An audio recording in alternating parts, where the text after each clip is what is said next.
بسم اللہ الرحمن الرحیم کل نفس ذائقۃ الموت ونبلوکم بالشر والخیر فتنہ ثم الینا ترجعون۔ اللہ رب العزت کی توفیق اور کرم کے ساتھ ہم سب یہاں جمع ہوئے۔ خالق اپنے کرم و فضل کے صدقے ہم سب کو اپنی جنت میں جمع فرمائے۔ دنیا کے شر اور فتنہ سے اللہ اپنی امان اور پناہ نصیب فرمائے۔ اس کٹھن اور پرفتن دور سے اور راستوں سے گزرتے ہوئے اللہ ایمان، دین کی سلامتی اور اس کے ڈاکوؤں سے پناہ اور امان نصیب فرمائے۔ زندگی کی سب سے بڑی حقیقت موت ہے۔ اللہ تعالیٰ کے منکر پیدا ہوئے ہیں، موت کا منکر کوئی نہیں پیدا ہوا ہے۔ اللہ تعالیٰ کا لوگوں نے انکار کیا ہے لیکن موت کا آج تک کسی نے انکار نہیں کیا ہے۔ انسان کی زندگی اور اس فانی دنیا کی سب سے بڑی حقیقت وہ یہ ہے کہ سب نے مرنا ہے۔ اس مفہوم اور حقیقت کو پورے قرآن میں واضح الفاظ میں اللہ تعالیٰ نے 3 مقامات پر بیان فرمایا ہے۔ سورۃ عنکبوت کی آیت نمبر 57 ہے۔ اللہ رب العزت ارشاد فرماتا ہے کل نفس ذائقۃ الموت، ہر جاندار نے موت کا ذائقہ چکھنا ہے اور موت کا لقمہ بننا ہے اور موت کی آغوش میں جانا ہے۔ ہر جاندار ہے، کوئی اس سے مستثنا نہیں ہے، نبی اور رسول مستثنا نہیں ہے۔ اللہ تعالیٰ نے قرآن میں ایک مقام پہ فرمایا اَفَإِن مِتَّ فَهُمُ الْغَالِبُونَ، اے حبیب ظاہری طور پر آپ اس دنیا میں نہیں رہے تو کیا یہ باقی رہیں گے؟ جب حضور جیسی ہستی کو بھی بقا نہیں ہے اس دنیا میں رہنے کی تو کوئی اور باقی رہے گا؟ ہر ایک نے موت کے منہ میں جانا ہے۔ نبی اس سے مستثنا نہیں، ہم رسول اس سے مستثنا نہیں، فرشتے اس سے مستثنا۔ کل من علیہا فان ویبقی وجہ ربک ذو الجلال والاکرام، سوائے ایک ذات کے ہر شے کو موت آنی ہے۔ اللہ رب وقتی طور پر حضرت عیسیٰ علیہ السلام کو استثناء حاصل ہے، وہ آسمانوں میں زندہ ہے، حیات ہے، لیکن حضور نے فرمایا یاتی علیہ الموت، عیسیٰ علیہ السلام پر بھی موت آئے گی۔ وہ دنیا میں آئیں گے، زندہ رہیں گے، حضور کا کلمہ پڑھیں گے، امتی بن کر تبلیغ کریں گے، شادی کریں گے، بچے ہوں گے، نکاح کریں گے، پھر وہ بھی فوت ہوں گے، وہ بھی دفن ہوں گے، ان کی بھی قبر بنے گی۔ وقتی طور پر استثناء ہے، کوئی مستثنا نہیں۔ جو بھی روح رکھتا ہے، جاندار ہے، ہر ایک نے موت کے منہ میں جانا ہے۔ کل نفس ذائقۃ الموت ثم الینا ترجعون۔ اور پھر دوسری بڑی حقیقت یہ ہے کہ تم سب نے لوٹ کر اللہ کی طرف آنا ہے۔ رجوع الی اللہ، مرنے کے بعد بے ثبات الموت، دوبارہ اٹھنا ہے۔ پہلی حقیقت موت کو پھر بھی کچھ نہ کچھ لوگ یاد رکھتے ہیں، لیکن یہ جو دوسری حقیقت ہے کہ بے ثبات الموت، کہ مرنے کے بعد اٹھنا، رجوع الی اللہ، لوگ بلائے ہوئے۔ پہلی حقیقت سے کوئی منکر نہیں ہے، لیکن مرنے کے بعد دوبارہ اٹھنا بھی ہے کہ نہیں، اس کے منکر بہت ہیں۔ بس یہی جہان ہے، اس کے بعد کوئی دوبارہ زندگی نہیں، دوبارہ حشر نہیں، آخرت نہیں، قیامت نہیں، قبر نہیں، کچھ نہیں۔ اسی حقیقت کو اللہ تعالیٰ نے انہی الفاظ، تھوڑی بہت ہی تبدیلی کے ساتھ، تھوڑے زیادہ الفاظ کے ساتھ اللہ رب العزت نے سورۃ انبیاء میں اس طرح بیان فرمایا کل نفس ذائقۃ الموت، ہر جاندار نے موت کا ذائقہ چکھنا ہے۔ وَنَبْلُوكُمْ بِالشَّرِّ وَالْخَيْرِ فِتْنَةً، ہم تمہیں شر اور خیر دے کر آزماتے رہیں گے۔ وَنَبْلُوكُمْ بالشر، ہم تمہیں شر دے کر، بیماری دے کر، دشمن کا غلبہ دے کر، اپنوں پراؤں کی تکلیفیں دے کر، نقصان دے کر، لوگوں کی طرف سے تکلیفیں، مصیبتیں، پریشانیاں، رزق میں کمی اور یہ دنیاوی شر ہم اس سے آزمائیں گے، بالخیر صحت دے کر، مال دے کر، دولت دے کر، عزت دے کر، شہرت دے کر، تعریف دے کر، اچھی زندگی دے کر، نعمتیں دے کر ہم آزماتے رہیں گے۔ آپ نے اس کو حقیقت نہیں سمجھنا ہے، یہ امتحان ہے جس سے تم گزر رہے ہو۔ نبلوکم بالشر والخیر، آزماتے رہیں گے، ٹیسٹ ہوتا رہے گا، پھر کیا ہوگا؟ ثم الینا ترجعون، پھر تم نے ہمارے پاس آنا ہے، پھر تم نے ہمارے پاس آنا ہے۔ انسان کی یہ غفلت ہے کہ وہ اس اتنی بڑی چھت آسمان اور اتنے بڑے فرش زمین کے درمیان رہتے ہوئے وہ سمجھتا ہے کہ یہ تو بڑی وسیع و عریض دنیا اور جہان ہے، یہاں تو بڑی 60 70 80 90 سال زندگی ہے، بڑی موج ہے، عیش و عشرت ہے۔ حالانکہ بہت تھوڑا وقت ہے اور یہ بہت چھوٹا جہان ہے آخرت کے مقابلے میں۔ آخرت کے مقابلے میں ایک انسان جب ماں کے پیٹ میں بچے کی صورت میں ہوتا ہے تو 3 پردوں میں ہوتا ہے۔ قرآن بتاتا ہے کہ ماں کے پیٹ میں انسان 3 پردوں میں ہوتا ہے۔ ایک ماں کے پیٹ کا پردہ، پھر اوپر سے اندر اللہ نے خفیف اور رقیق سے پردے رکھے ہوتے ہیں جن میں بچہ لپٹا ہوتا ہے۔ ان پردوں میں رہ کر ماں کے اس چھوٹے سی جگہ میں بچہ سمجھتا ہے میں تو بہت بڑی دنیا میں رہتا ہوں، میں تو بہت بڑے جہان میں رہتا ہوں۔ اس سے بڑا جیسے کنویں کا مینڈک ہوتا ہے، وہ کنویں کو ہی اپنی ساری دنیا سمجھتا ہے۔ تو جب بچہ ماں کے اس دنیا اور جہان سے قدم اس دنیا میں رکھتا ہے، اتنے بڑے آسمان اور اتنی بڑی زمین کائنات کی وسعتوں کو دیکھتا ہے تو حیران رہ جاتا ہے، پھر تھوڑی ہوش سنبھالتا ہے، تھوڑا بڑا ہونے لگتا ہے تو پھر وہ اس جہان کو ہی بہت بڑا جہان سمجھتا ہے آخرت کے مقابلے میں۔ حالانکہ آخرت کے مقابلے میں اس کی کوئی مقابلہ ہی نہیں، تقابل ہی نہیں ہے۔ اللہ تعالیٰ نے قرآن پاک کے اندر آخرت کی دنیا اور آخرت کے جہان کے بارے میں صرف یہ بتانے کے لیے کہ وہ کتنا لمبا ہے، کتنا وسیع ہے، کتنا بڑا ہے، صرف ایک جھلک دیکھیے کہ قیامت اور آخرت کے جہان اور دنیا کا جو پہلا دن ہے اس کے بارے میں اللہ ارشاد فرماتا ہے کہ 50,000 سنہ، 50,000 سال کے برابر پہلا دن ہے۔ یہ پہلے دن کی مقدار اور وسعت اور لمبائی ہے، اور اس کے بعد تو لامتناہی اور نہ ختم ہونے والی دنیا، نہ ختم ہونے والی۔ بلکہ جنت میں لوگوں کو ایک وہم ہوگا، جنتیوں کو ایک شبہ ہوگا کہ اللہ نے ہمیں اتنی نعمتیں دی ہیں، کہیں موت نہ آ جائے اور ہم ان نعمتوں سے محروم رہ جائے۔ دوزخ میں دوزخیوں کو ایک خوش فہمی میں مبتلا ہوں گے کہ اتنا بڑا عذاب ہے، اتنی بڑی تکلیف ہے، اتنا بڑا درد ہے، امید ہوگی کہ ہمیں موت آئے گی تو ہمیں ان سے چھٹکارا مل جائے گا۔ یہ جنتیوں اور دوزخیوں کو اپنا اپنا وہم اور امید ہوگی۔ اللہ موت کو مینڈے کی صورت میں لا کر دوزخ اور جنت کے درمیان اہل نار اور اہل جنت کے سامنے ذبح کر دے گا۔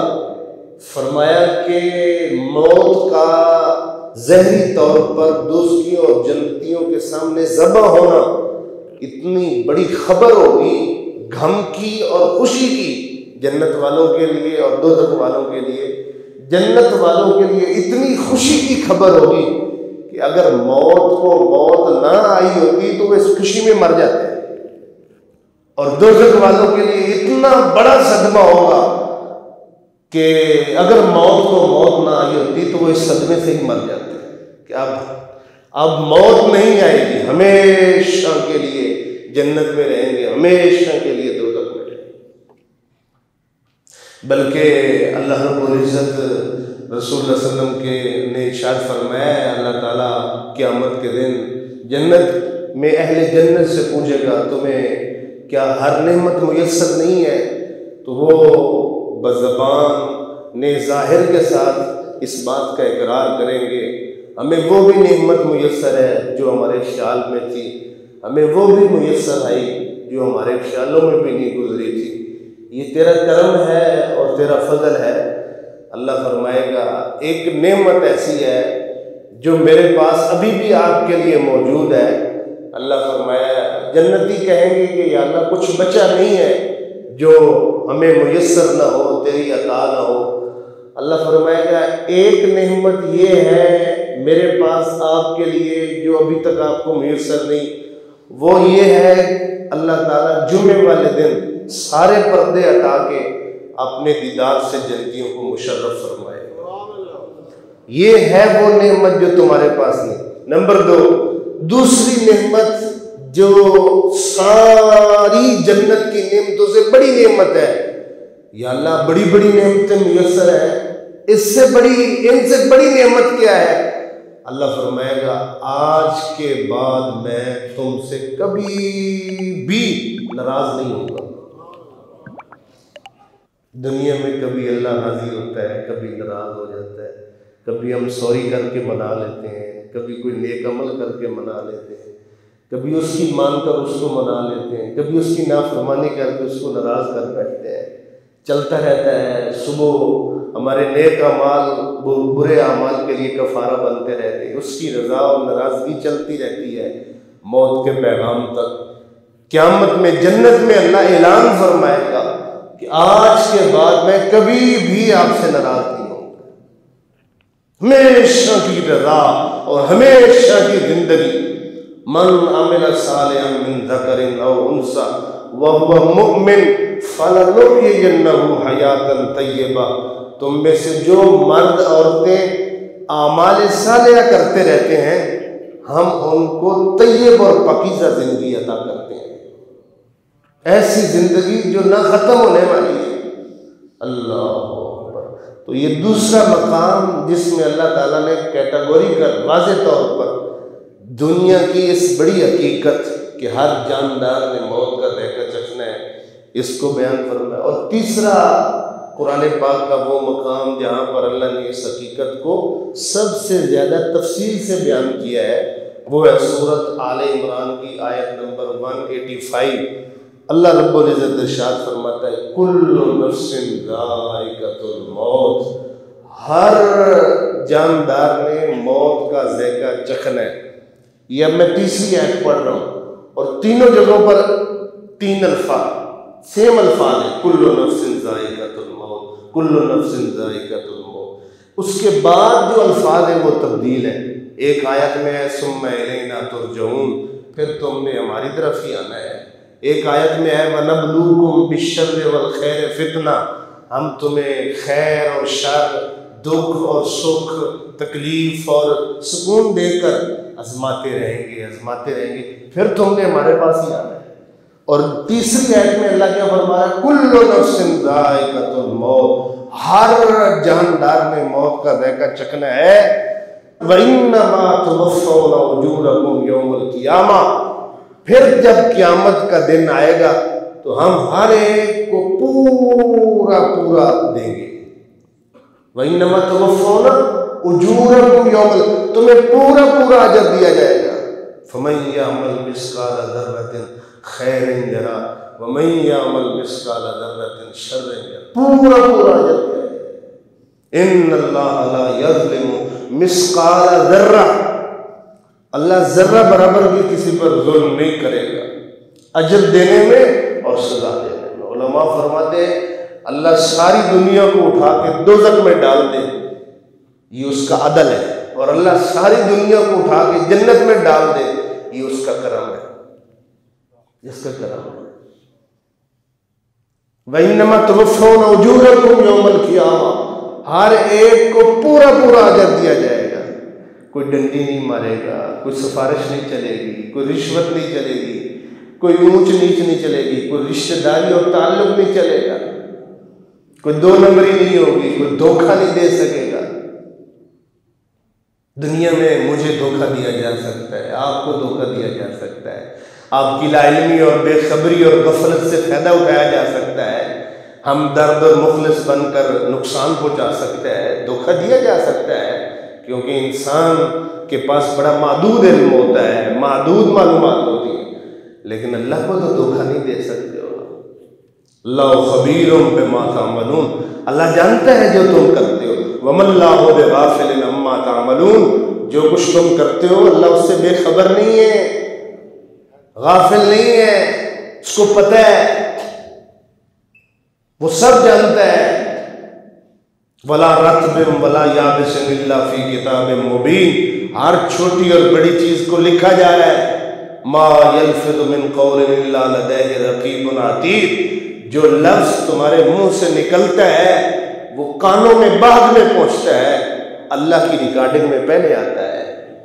ما يلفظ من قول الا لديه رقیب عتید، اللہ فرماتا ہے تمہارے منہ سے نکلنے والے الفاظ ان کو میرے لکھنے والے فرشتے پہلے ہی کیچ کر رہے ہوتے ہیں، لکھا جا رہا ہوتا ہے۔ اقرأ کتابک کفی بنفسک اليوم علیک حسیبا، قیامت کے دن انسان اٹھے گا، خیال ہوگا، میزان لگے گا، حساب کتاب ہوگا، پوچھا جائے گا جوانی کہاں گزاری، بڑھاپا کہاں گزارا، نیک اعمال برے اعمال، ہر ایک کے بارے میں انسان کو ہوگا، حساب کیسے ہونا ہے، پوچھ گچھ کیسے ہونی ہے، یہ اللہ ہم سے بات کیسے کرے گا جب قبروں سے اٹھیں گے۔ اللہ اکبر، جب قبروں سے اٹھیں گے، ایک تو نیک لوگ جن کا مقدر اللہ کی مغفرت اور اس کا کرم ہوگا، ان کا نامہ اعمال ان کے دائیں ہاتھ میں پکڑایا جائے گا۔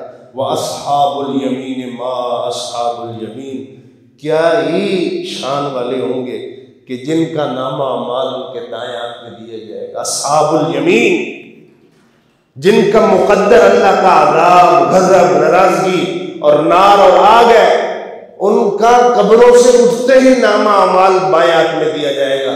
وَأَصْحَابُ الشِّمَالِ مَا أَصْحَابُ الشِّمَالِ، کیا ہلاکت اور بربادی ہے ان لوگوں کی جن کا نامہ اعمال بائیں ہاتھ میں دیا جا رہا ہے۔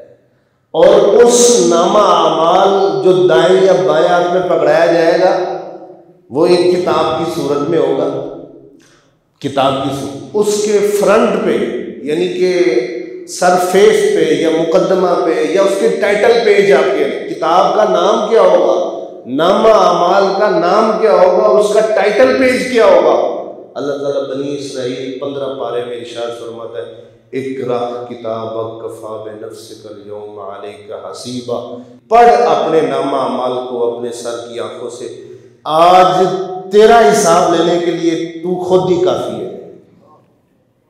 کفی بنفسک اليوم علیک حسیبا، آج تو اپنا حساب خود لے۔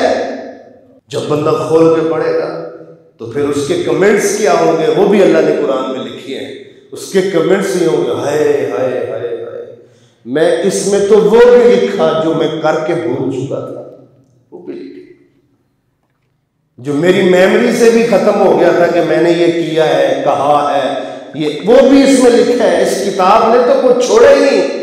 ما لهذا الكتاب لا يغادر صغيرة ولا كبيرة الا احصاها، اس کتاب کو کیا ہو گیا ہے، اس کے اندر تو میری زندگی کا ہر صغیرہ اور ہر کبیرہ عمل لکھ دیا گیا ہے۔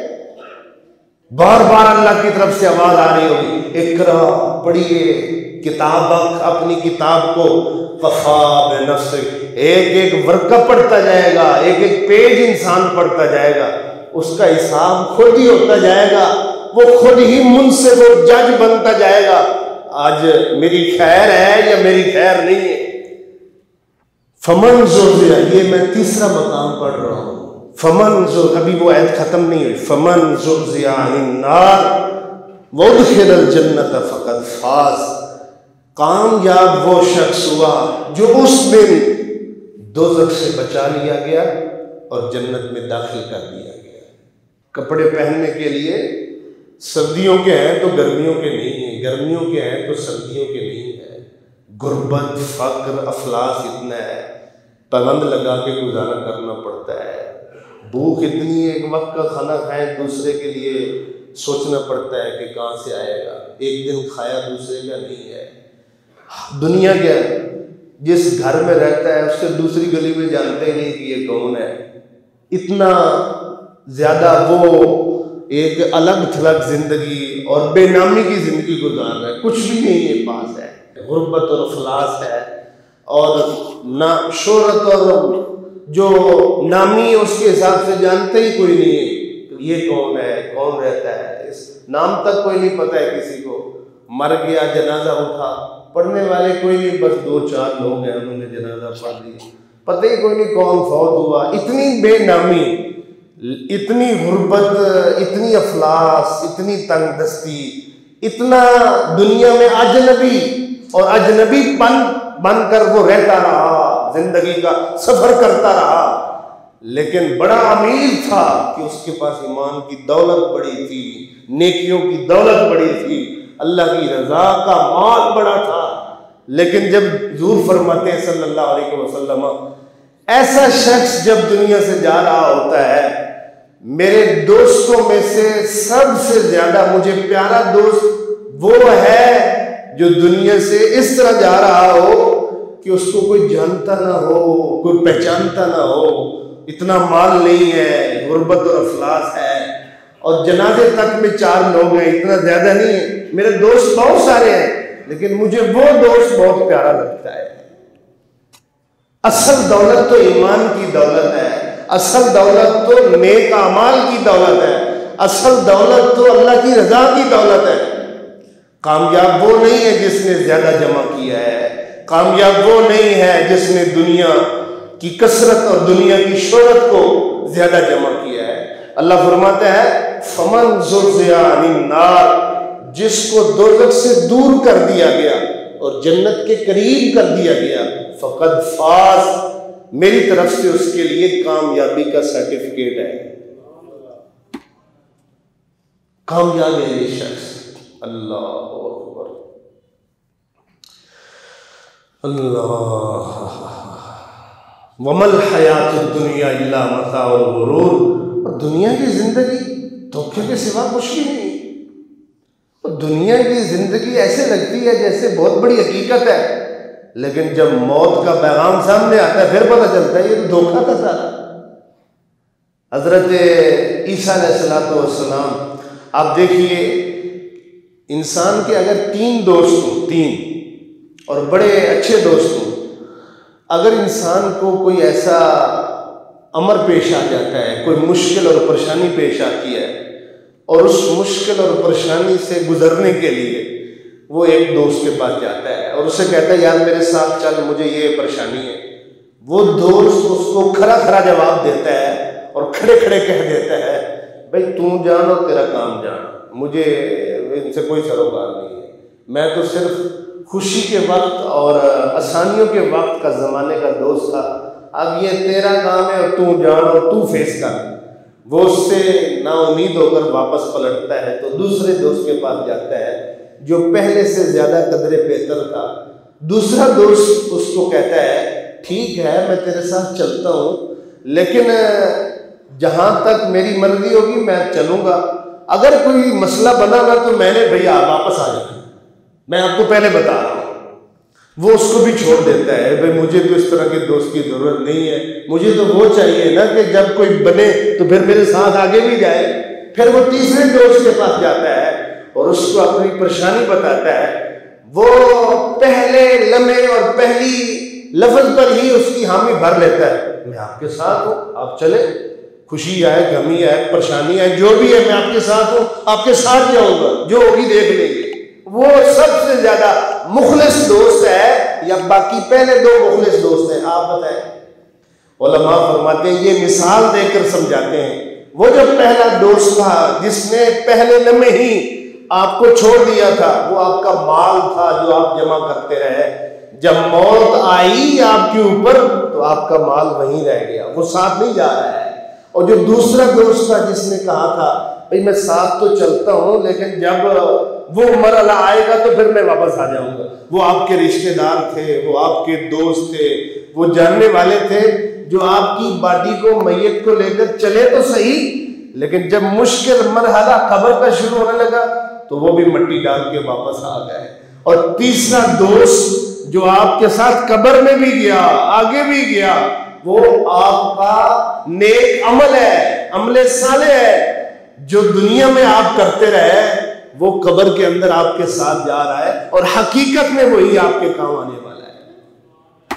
ایسے دوست بناؤ جو تمہارے مشکل وقت کے کام آنے والے ہوں.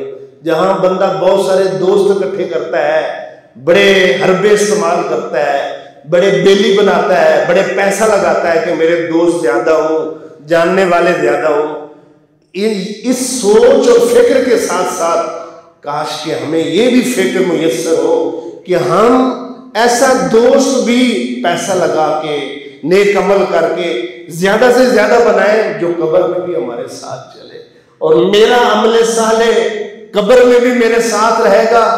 جب فرشتے منکر نکیر سوال کریں گے اور حشر میں جب میں اللہ کے سامنے کھڑوں گا مجھے بولنے کی ضرورت ہی نہیں پڑے گی، میرا عمل صالح ہی خود اللہ کو جواب دیتا رہے گا. ایک حدیث صحیح میں آتا ہے، سیاستہ کی حدیث پاک ہے، بندے کو جب قبر میں رکھا جاتا ہے تو مٹی ڈال کے لوگ چلے جاتے ہیں تو فرشتے آ کے اس بندے کو اٹھاتے ہیں اور اٹھا کر اس سے سوال و جواب کا سلسلہ جب شروع کرنے لگتے ہیں. بندہ اللہ کے حکم سے جب اٹھتا ہے، زندہ ہوتا ہے تو قبر میں بیٹھتا ہے تو اس کو قبر کی چار دیواری نظر نہیں آتی ہے. یہ ہر ایک بندے کی بات نہیں ہو رہی، خاص لوگوں کا حال حضور نے اس طرح بیان فرمایا ہے. یہ اپنی دنیا، قبر بھی ایک دنیا اور جہان ہے. ہر انسان کی قبر اور دنیا اور جہان اپنا ہوگا. حضور نے ایک بندے کے جہان کی ایک مثال دی ہے، فرمایا اس بندے کی قبر ایسی ہوگی کہ اس کو چار دیواری نظر نہیں آئے گی، چھت نظر ہی نہیں آئے گی، اس کو لگے گا ہی نہیں کہ میں قبر میں بیٹھا ہوں، بند کوٹڑی میں ہوں، چار دیواری 5 دیواری اوپر نیچے سے بند ہے. اس کو ایسے لگے گا کہ میں کسی کھلی جگہ میں بیٹھا ہوں جس کی کوئی باؤنڈری نہیں، کوئی وال نہیں، کوئی دیواریں نہیں. اور عصر کا وقت ہے، سورج غروب ہو رہا ہے. اگرچہ لوگوں نے اس کو رات کے 12 بجے دفنایا تھا، اگرچہ لوگوں نے اس کو دن کے 12 بجے دفنایا تھا، لیکن وہ بندہ مومن جب قبر میں اس کو اٹھایا جاتا ہے فرشتوں کی طرف سے، اٹھتا ہے تو عصر کا وقت ہوتا ہے، سورج غروب ہونے کے قریب ہوتا ہے. فرشتے پوچھتے ہیں من ربوں کا، ما دینوں کا، ما کنت تقول فی هذا الرجل.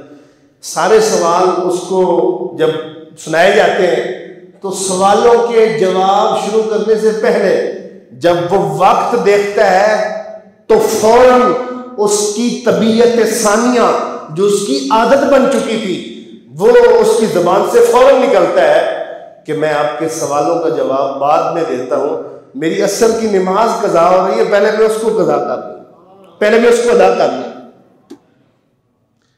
اس کے لیے حساب یہی ختم ہو جاتا ہے. زمین کے اوپر رہتے ہوئے اس کی طبیعت ثانیہ بن چکی تھی، اللہ کے حکم کی پابندی اور عادت اتنی پکی ہو چکی تھی کہ وہ وقت سے نماز کو مؤخر نہیں کرتا تھا. قضا کرنا تو دور کی بات ہے، وہ تو تاخیر نہیں کرتا تھا. جب اتنی پکی عادت تھی، یہی عادت نماز کی پابندی کی ایک اچھا دوست بن کر اس کی قبر میں بھی گئی، اور یہی عادت جو ایک اچھا عمل اور اچھا دوست تھی اس کی نجات کے لیے وہ قبر میں اس کے کام آ گئی ہے. ویسے دوست بناؤ جو آپ کے قبر میں بھی کام آئے، اچھے وقت میں کام آئے. باقی دنیا جو ہے وہ دھوکے کا گھر ہے. دنیا کی سب سے بڑی حقیقت یہ ہے ہم سب نے مرنا ہے. ہر جاندار نے موت کا ذائقہ چکھنا ہے اور موت کے منہ میں جائے، سب سے بڑی حقیقت ہے. اور حکم دیا گیا ہے حدیث پاک کے اندر کہ موت کو کثرت سے یاد کیا کرو. یہ میں نے اس لیے آج خطبہ جمعہ میں یہ ٹاپک بتایا ہے، کثرت سے موت کو یاد کیا کرو. صرف یاد، وہ کام کرنا، وہ باتیں کرنا، وہ سین دیکھنا جس سے بندے کو مرنا یاد آئے، موت یاد آئے، عبادت ہے. صرف خیال میں موت لے آنا، اپنا مرنا تصورات میں لے آنا، وہ مناظر دیکھنا، وہ باتیں سننا، وہ سپیچ سننا، وہ چیزیں دیکھنا جن سے انسان کو اپنا مرنا یاد آئے، یہ جو صرف یاد کر رہا ہے یہ بھی عبادت ہے، یہ بھی عبادت ہے۔ اس لیے میرے حضور فرمایا کرتے تھے صلی اللہ علیہ وسلم، میں تمہیں منع کرتا تھا کہ قبرستان نہ جایا کرو، اب میں تجھے حکم دیتا ہوں کہ قبرستان جایا کرو، قبروں کی زیارت کیا کرو، فَإِنَّهَا تُذَكِّرُ الْآخِرَةَ، کیونکہ قبروں کو دیکھنا آخرت اور موت کی یاد دلاتا ہے۔ میرے حضور نماز پڑھانے کے لیے حجرہ مبارکہ سے مسجد نبوی میں تشریف لائے، صحابہ بیٹھے ہوئے تھے، باتیں کر کے آپس میں مسکرا رہے تھے۔ جب حضور نے صحابہ کے کھلکھلاتے اور مسکراتے چہروں کو دیکھا تو آپ نے فرمایا، فوراً آپ نے ضرب لگائی اور آپ نے فرمایا یاد کرو اس چیز کو جو لذتیں ختم کر دینے والی ہے، جو مزے ختم کر دیتی ہے، اس کو یاد کیا کرو، اور وہ کیا ہے؟ موت۔ اگر تم لذتوں کو ختم کر دینے والی چیز موت کو کثرت سے یاد کرو تو پھر تمہارے چہروں پر اتنی مسکراہٹیں نہیں ہوں گی جتنی میں دیکھ رہا ہوں، کیونکہ جو میں جانتا ہوں اگر تم جان لو تو تمہاری زندگی میں ہنسنا کم ہو جائے اور رونا زیادہ ہو جائے۔ جو میں جانتا ہوں وہ تم جان لو، اس لیے حضور نے حکم دیا کہ کثرت سے موت کو یاد کیا۔ ایک شخص حضرت عائشہ رضی اللہ تعالیٰ عنہ کے پاس آیا، کہنے لگا اماں جی میرا دل بڑا سخت ہو گیا ہے، کوئی وظیفہ بتاؤ۔ آپ نے فرمایا موت کو کثرت سے یاد کیا کر، اللہ دلوں کو نرم فرما دیتا ہے۔ ایک بندے نے رسول اللہ صلی اللہ علیہ وسلم سے سوال کیا، یا رسول اللہ ای المومنین افضل، مومنوں میں سے افضل مومن کون ہے؟ مومنوں میں سے افضل ایمان والا کون ہے؟ حضور نے فرمایا احسنہم خلقا، جس کا اخلاق سب سے اچھا ہے وہ سب سے افضل ہے۔ اس بندے نے فوراً دوسرا سوال کر دیا، یا رسول اللہ ای المؤمنین اقیس، لوگوں میں سے سب سے، ایمان والوں میں سے سب سے عقل مند کون ہے؟ ایمان والوں میں سب سے عقل مند کون ہے؟ اقیس کون ہے؟ میرے حضور نے فرمایا اکثرہم للموت ذکرا، جو اپنے موت کو اور مرنے کو سب سے زیادہ یاد رکھتا ہے وہ سب سے زیادہ عقل مند ہے۔ اس بڑی حقیقت کو جو انسان جتنا زیادہ یاد رکھتا ہے یہ اس کے لیے عقل مندی کی علامت ہے۔ پیچھے موت لگی، علماء فرماتے ہیں اس شخص کا کیا حال ہوگا جس کے پیچھے موت لگی ہوئی ہے۔ ہم میں سے ہر ایک کے پیچھے موت لگی ہوئی، کیا خبر ہے ایک سانس جو بہ رہا ہے وہ اندر جانے کے نہیں، جو اندر آیا اس نے باہر جانے کے نہیں، یہاں آئے ہو واپس جانا ہے کہ نہیں جانا ہے۔ موت یہ دیکھ کے تھوڑے جاتی ہے کہ یہ بوڑھا ہے، یہ بیمار ہے، یہ مریض ہے۔ کتنے جوان ایسے ہیں جو جوانی کا جو ہے وہ بانک پن نہیں دے سکے، کتنے بچے ہیں جو بچپن کو خوب مزہ لے کے انجوائے بھی نہیں کر سکے، بچپن میں ہی چلے گئے، ماں کے پیٹ میں ہی چلے گئے، جان دیکھ ہی نہیں سکے۔ موت دیکھ کے نہیں آتی کہ یہ بوڑھا ہے، یہ بیمار ہے، یہ فلاں ہے، یہ فلاں ہے۔ پیچھے موت لگی ہوئی ہے اور ہم بھاگ رہے ہیں، پیچھے موت ہے اور ہم بھاگ رہے ہیں، اور آگے کیا ہے؟ قبر۔ تو بیچ میں ہم ہیں، بیچ میں ہم، پیچھے موت، آگے قبر۔ کتنا نادان ہے انسان کہ اس طرح کی دوڑ میں ہے اور پھر بھولا ہوا ہے، پھر اللہ کو بھولا ہوا ہے، اللہ کی نافرمانی کر رہا ہے، اسی کے خلاف کر رہا ہے۔ حضرت عیسیٰ علیہ السلام فرمایا کرتے تھے تم نہ دنیا کے طلبگار ہو نہ دین کے طلبگار ہو، نہ تم دنیا کے طالب ہو نہ تم دین کے طالب ہو۔ کسی نے سوال کیا حواری نے، حضرت یہ کیسے آپ کہہ رہے ہیں کہ نہ دنیا کے طلبگار ہیں نہ دین کے طلبگار، دونوں میں سے ایک تو ہے۔ آپ نے فرمایا اگر حقیقت میں تم دنیا کے طلبگار ہوتے تو پھر دنیا کے خالق اور دنیا دینے والے کو نہ بھولتے، کیونکہ دنیا تو وہ دیتا ہے۔ اور اگر تم دین کے طالب ہوتے، آخرت کے طالب ہوتے تو پھر بھی تم اللہ کو نہ بھولتے۔ دونوں صورتوں میں جو دین اور آخرت کا مالک ہے، مالک یوم الدین، جو دنیا دینے والا ہے، جو دنیا کا خالق ہے، دونوں صورتوں میں بندہ نہیں بھول سکتا ہے۔ لیکن ہم اللہ کو بھلائے ہوئے ہیں، نہ آخرت کے طلبگار ہیں نہ دین کے طلبگار ہیں۔ یہ کتنی پیاری بات ہے جو انہوں نے فرمائی ہے۔ حضرت علی رضی اللہ تعالیٰ عنہ سے کسی نے پوچھا آپ بڑی حکمت والی باتیں کرتے ہیں، ذرا دنیا کو سمیٹ کر دو لفظوں میں ہمیں سمجھا دو کہ یہ دنیا کیا ہے۔ آپ نے فرمایا کیا پوچھتے ہو اس دنیا کے بارے میں؟ اگر بندہ حلال کمائے حلال اکٹھا کرے، حلال جمع کرے، حساب دینا پڑے گا، اور اگر حرام کمائے تو عذاب لینا پڑے گا۔ کیا پوچھتے ہو دنیا کی کیا حقیقت ہے؟ حلال کمائے حساب دینا پڑے گا، حرام کمائے تو پھر عذاب لینا پڑے گا۔ اس لیے بڑی احتیاط کے ساتھ یہ چند زندگی کے جو لمحات اور ایام ہمیں میسر آئے، ان کو اللہ رسول کی رضا کے مطابق گزارا جائے۔ اللہ تعالی ہمیں سمجھنے کی توفیق عطا فرمائے۔